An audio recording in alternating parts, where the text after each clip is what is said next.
منزل پہ آپ نہیں پہنچے۔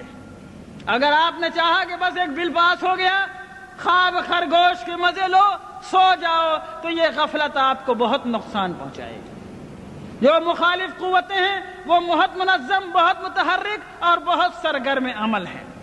ضرورت ہے کہ ہندوستان کے کونے کونے کا ہر مسلمان اپنے طور پر ہر لمحہ باشعور رہے اور ہر آواز پر لبیک کہنے کو تیار رہے۔ دوسری ضرورت اس بات کی ہے لوگوں کہ دین یا کوئی راستہ، آپ کے ہاں سروے میپ چھپتا ہوگا، اگر کبھی 100 برس پرانا سروے میپ آپ نے دیکھا ہو، بہت سی روڈ، بہت سی سڑکیں اس میں دیکھیں گے آپ۔ آج تلاش کریں گے وہ سڑک نہیں ملے گی، وہ ڈیڈ روڈ ہو گئی۔ کیوں؟ لوگوں نے چلنا چھوڑ دیا۔ جس راستے پر اس کی بالکل ثبوت موجود ہے کہ یہ روڈ تھی، لیکن لوگوں نے چلنا چھوڑ دیا، وہ راستہ نہیں رہا۔ اور جہاں راستہ نہیں تھا لوگ چلنے لگے تو لوگوں کے راستہ لگا لینے سے راستہ بن جاتا ہے۔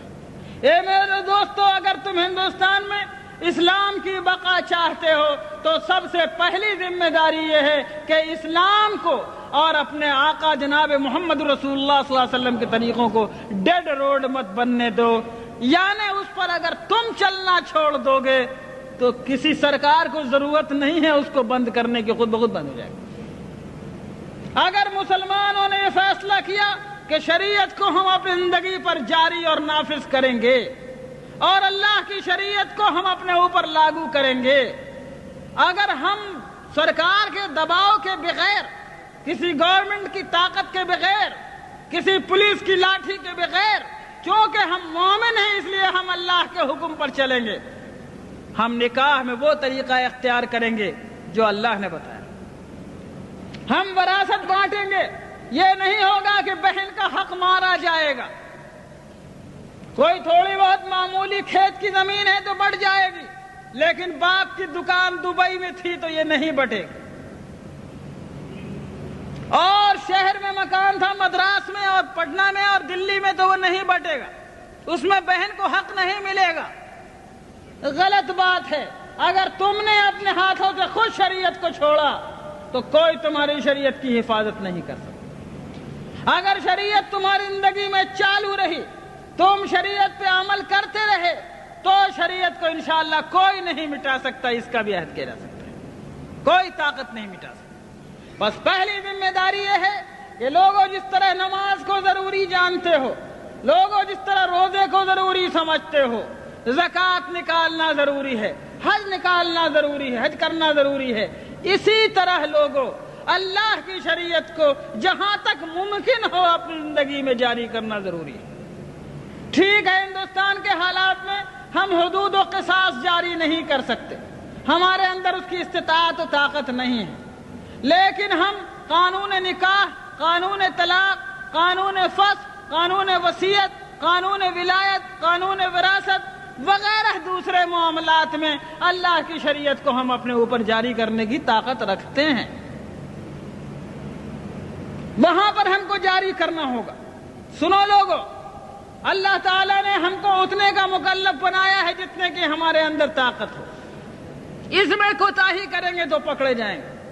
سیدنا امام بویتی رحمۃ اللہ علیہ بہت بڑے عالم گزرے ہیں، فقہ شافعی کے بہت بڑے امام ہیں۔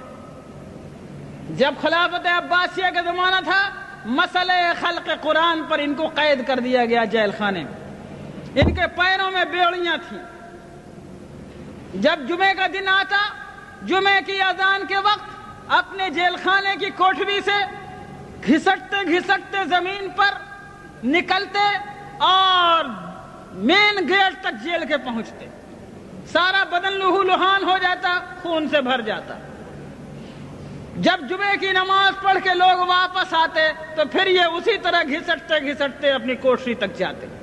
لوگوں نے کہا حضرت آپ ایسا کیوں کرتے ہیں؟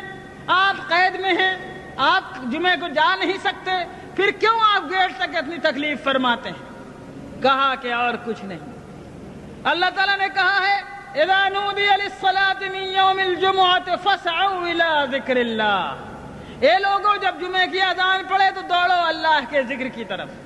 میں اس بات سے ڈرتا ہوں کہ جہاں تک میں جا سکتا ہوں اگر وہاں تک نہیں گیا تو کہیں اللہ مجھ سے پوچھ نہ لے کہ بویتی تجھ کو میں نے گیٹ تک جانے کی طاقت دی تھی، تو وہاں تک تو جاتا، آگے لے جانا نہ لے جانا میرا کام تھا، تو میں اللہ کو کیا جواب دوں۔